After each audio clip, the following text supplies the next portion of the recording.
Our next guest is a very, very dear friend of Global Footprint Network. Terry A'Hearn is currently the Chief Executive Officer at the Scottish Environmental Protection Agency, SEPA.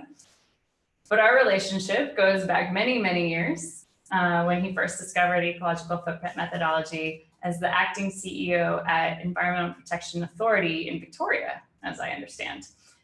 He's brought he's brought ecological footprint to Scotland and has made it a cornerstone of SEPA's work on sustainable development. Terry, I am so delighted to welcome you to the show. Hi, nice to be here. Very good. So as a I guess I wouldn't say a fan, but as a promoter, as a champion of sustainability, you've been familiar with our work for some time now. What does Earth Overshoot Day mean to you and to the work you do now? Well, I work for Scotland's environmental regulator, the Scottish Environmental Protection Agency, or SEPA, and this is the third EPA I've worked for. So most EPA countries around the world have an EPA or an environmental regulator called something else.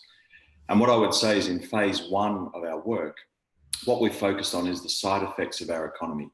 So pollution from factories that go into rivers or airsheds. And that was the right thing to do in that first phase, last 2 or 3 decades. What Earth Overshoot Day shows everyone working in an EPA is that in the next phase, we have to do that and we have to do more. We have to lift our game because just reducing the side effects isn't enough anymore. Earth Overshoot Day shows, for example, here in Scotland, we have a great track record of improving water quality in our rivers and lochs. Now, if we keep doing that and we meet all the European standards over the next few years, but we have 2, 3, 4 degrees warming, the damage to those water bodies will be severe anyway. So we have to keep doing the pollution control work.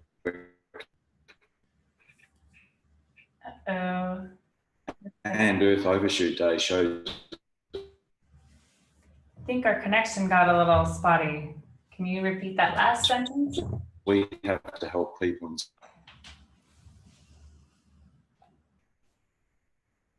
Uh-oh, looks like... I was saying in what we need to... There we go.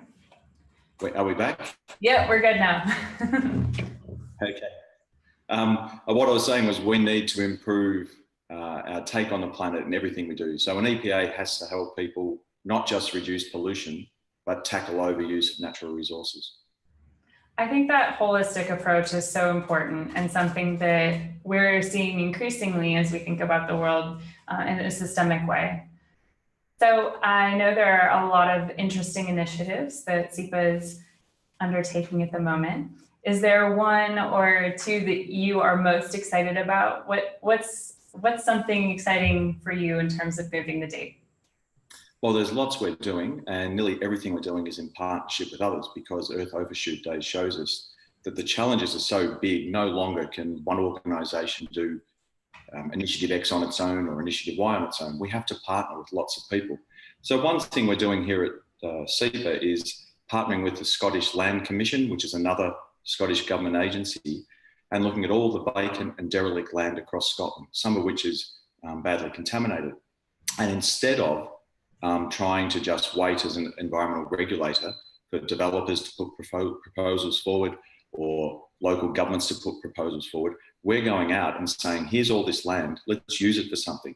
Now, it might be housing, it might be commercial development, it might be a nature reserve, it might be a local park, but there's this land there. Let's not wait for others to work out what to do. Let's get in as a regulator, get our hands dirty, work with people in Scotland to say, let's put this asset to use for Scotland. Now, an important thing about this is a lot of that land is in the middle of towns and cities. So if it's redeveloped, for example, for housing, you're reducing ecological footprint because you're actually using less energy, fuel, you've got the infrastructure there rather than building on the outskirts of towns and cities. So there's a lot of advantages to this initiative, and it shows the sort of things that EPAs can do if they partner with other government bodies, private sector people, local communities to say, collectively, it's our land, let's roll up our sleeves and work out what to do with it. Absolutely, and I couldn't agree more on that point of regarding partnerships.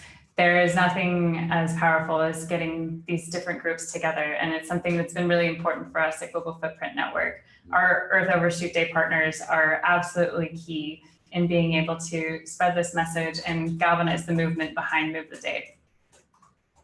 So my last question then, for you is, 1 year from now, when we are again at Earth Overshoot Day, hopefully it'll be moved back the other way. At that point, what is a challenge or an issue that you would like to see addressed? Well, you might expect someone running an environment protection agency to pick a particular thing like more solar power, or we've reduced the number of cars on the road, etc. But I'd actually say the main thing I'd love to see that would make me most excited would be a change in what happens up here for 7 billion people. So I did a TEDx talk last year called The Mindset for a New Prosperity. And that really was informed by the ecological footprint work and why in Scotland we've defined our strategy as one planet prosperity. Because if everyone in the world thought we can prosper, we can have great lives within what one planet can support, we'd do it. So we had the ingenuity to create Earth Overshoot Day. We've created all the things in the way of life that means we've used up the planet today. And Scotland, of course, has a great tradition. I'm here as an immigrant, of inventing things. It was in Edinburgh, where I live, is one of the centres of the Enlightenment, the Industrial Revolution. There were a number of things created here, advances in medicine. So Scotland's always punched above its weight and made its contribution, as all countries have. So how can we turn that ingenuity to saying we can live great lives, we can have the sort of social and economic prosperity we want, but within what one planet can provide. So if we all change our minds and say we can do it, we will do it. And I'd love to see more people saying this is straightforward. As your leader Mathis always says, the most basic scientific fact is there is only one planet. It's not a choice. We have to live within what it can provide. That's exactly right. And I love that, because I think you're so right. We sometimes drill down to like, oh, making this or that, hitting these smaller targets, but really it's that big picture and how we can all work together to make a difference. I love your optimism. Thank you so much, Terry. And thank you so much for being a champion and a partner to Move the Date.